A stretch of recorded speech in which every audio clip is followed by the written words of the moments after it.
Hello guys! Nandito nga kami ngayon sa Robinson ni Francine Miel kasi pinangakuan ko siya na magro-Robinson kami pag mabait siya habang nasa work ako.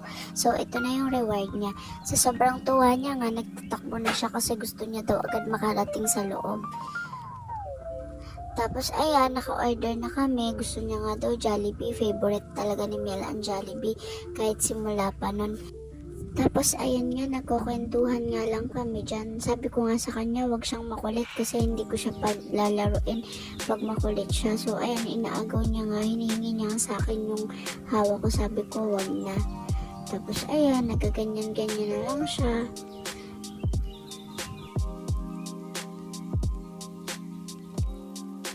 Dumating na nga yung order namin, tas nauna nga napansin ni Francine Miel yung toy kasi kaninang-kanina niya pa talaga gustong malaro yung toy. Kaya sabi ko sa kanya, kain muna kami bago siya maglaro. So ayan guys, kakain muna kami.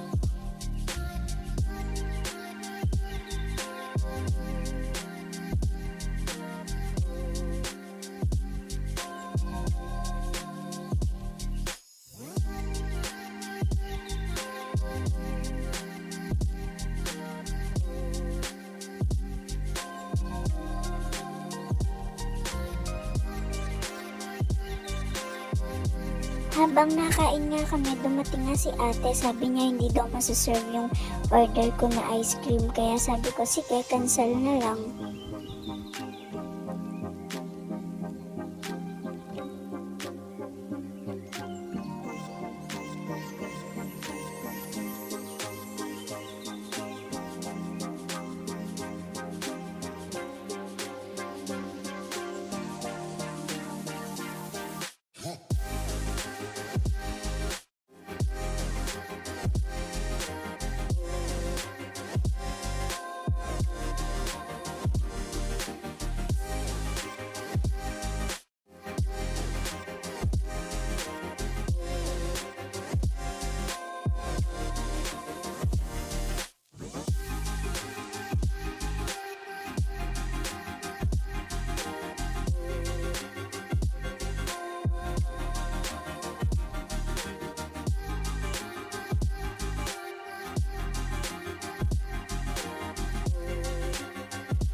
Tapos na nga kaming kumain, tapos nakita nga ni Francine Miel yung tita niya, yung kakambal ko. So nilapitan niya, tapos kumis lang siya.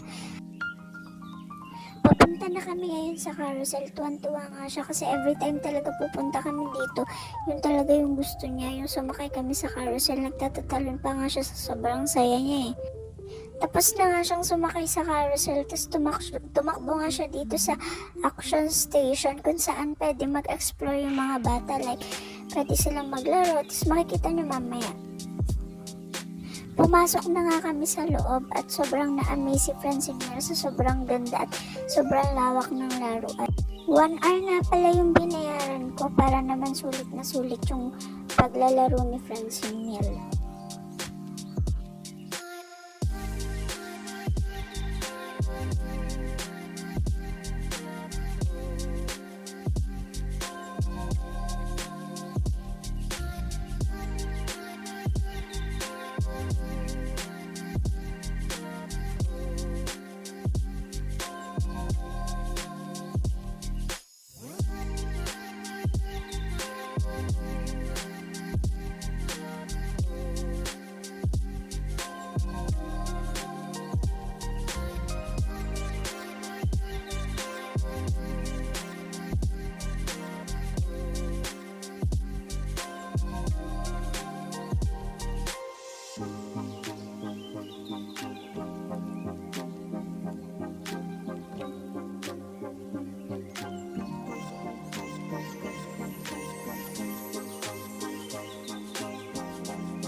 At may nakilala na nga na friend si Miel. So, silang dalawa yung nagkalaro hanggang sa matapos yung time ng kalaro niya.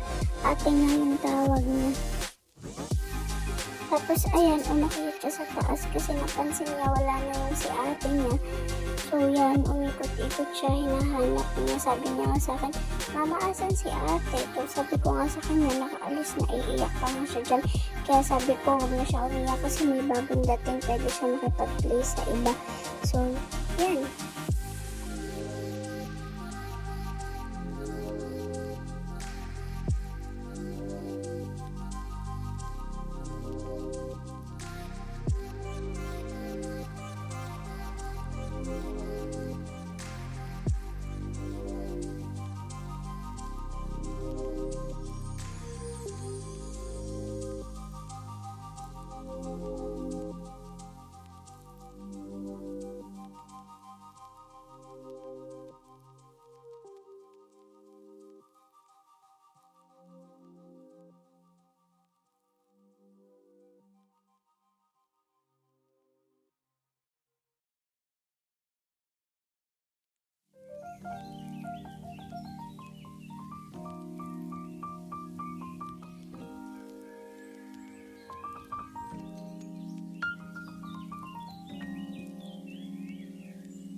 Thank you po.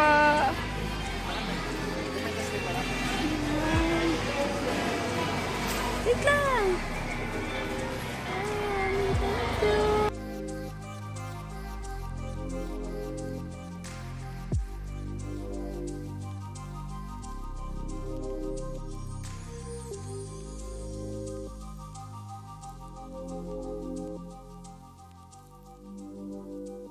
Hanggang dito na lang po. Thank you for watching. Pauwi na nga kami niyan at iba nga yung feeling kasi sobrang saya. Pag habang nakikita kong sobrang saya din niya at talagang hyper na hyper pa siya, parang hindi napagod kasi sabi niya nga sobrang happy niya daw. Nakakasarap lang sa feeling na makitang masaya yung anak mo. Kaya sa mga mommies out there, pasyal din natin minsan yung mga anak natin para naman maging masaya sila.